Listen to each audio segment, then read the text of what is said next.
So let me ask you guys a question. How many copies of Amazing Spider-Man #1 do you have? Because I have quite a few. Hello and welcome to HydraCollectables, where we let our geek flag fly. My name's Luke and I'm your host, and today I'm going to attempt to explain the very confusing numbering system of Amazing Spider-Man. So, usually when someone says Amazing Spider-Man issue #1 or ASM issue #1, you think of this book. However, this is also Amazing Spider-Man issue #1, as is this, and is this. That's right, there are multiple copies of this very book. And so if you were just throwing it out there, if you was just doing an internet search, and if you were new to this hobby, you may not understand which one of these was the original.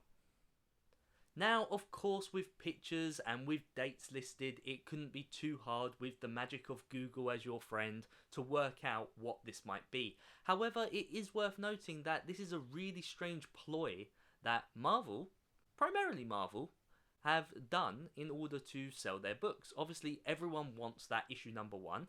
Everybody wants to seek out something new and something fresh. I mean, this technically makes that book, at least temporarily, a key.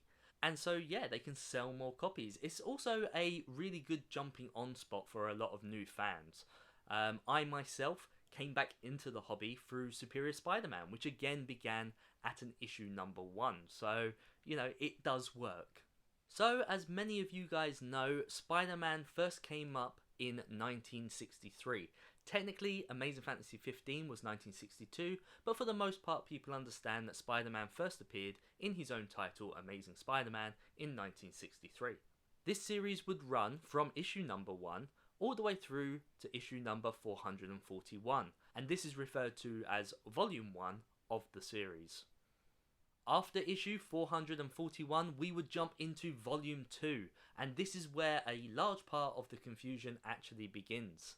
It was with issue number 442 that we were given our first reboot of this series, giving us an issue #1 to jumpstart a new era of this comic. Volume #2 would run from issue #1 through to 58, and would eventually return to volume #1, issue 500. That's right, we weren't done with volume #1. In fact, volume #1 is kind of the backbone that all of these different volumes eventually revert back to. You may see this on multiple comic books where you have the lower grade numbers, and they'll have a legacy number just below. This legacy number, of course, being the original number, given if the comics were to run in full sequence. This is something that I have to really praise DC for, because with their Batman title and Detective Comics, they've actually managed to keep that numbering system consistent throughout. No issue 1s, no reboots for that actual title. So with volume 2 all wrapped up, we are back with volume #1 and at issue number 500. And we continue here at 500 all the way through to 700. This also includes the Superior Spider-Man, which I mentioned previously. And yes, I do understand that actually had an issue #1. Superior Spider-Man is kind of adjacent to Amazing Spider-Man, but is part of the original continuity, so it is worth noting. This is also worth noting that this is one of the best story arcs that I myself have ever read as a Spider-Man fan, so I highly want to encourage you to check that out. After almost 200 books, Volume 3 begins, and Volume 3 begins with issue #1 and plays through to issue number 28. It's also worth noting that Volume 3 contains multiple tie-ins, including but not limited to Learning to Crawl, Original Sin, Spider-Verse, and Spiral. Once Volume 3 wrapped up, we didn't actually jump back to Volume 1 as you might have expected. No, instead we carried on moving forward with Volume 4. Volume 4 would take place between issues #1 all the way through to issue number 38, and would then eventually return to Volume 1 with the legacy number 789. And from there we would continue all the way through to issue 800. But once again, Marvel would go at it to get that #1 once more, and we would jump straight into volume 5. Volume 5 is our current run of Amazing Spider-Man, and it has yet to revert back to the original legacy numbering system. However, like I say, if you look at any of these numbers, you will see that legacy number right there. So, as predicted, it began at issue #1, and it has gone all the way through to present. I believe we're in the 60s now. Who knows what will happen next? Will we just jump straight into volume 6, or will we revert back once again to volume number 1? Only time will tell.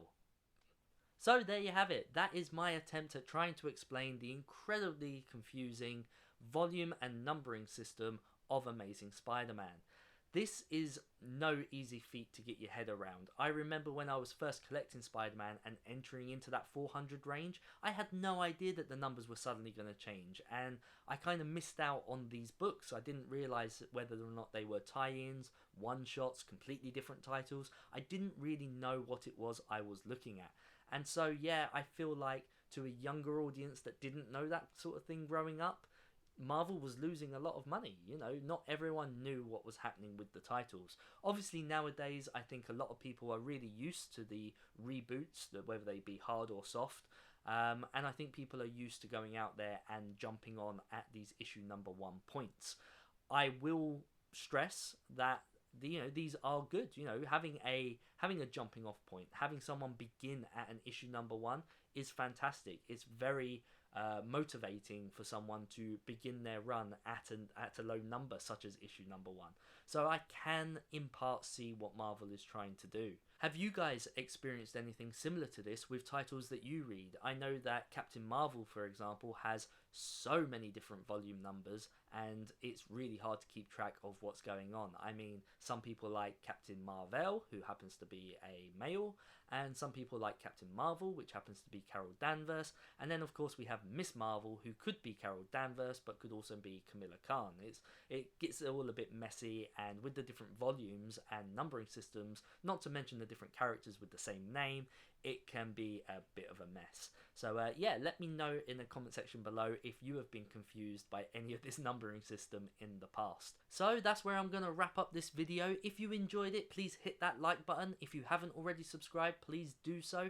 And why not share this video with a friend and let them know about this weird numbering system that exists out there. I think this is something that a lot of newbie collectors would like to see. So yeah, with that, I am signing off. And until next time, I'll see you in another life. Take care.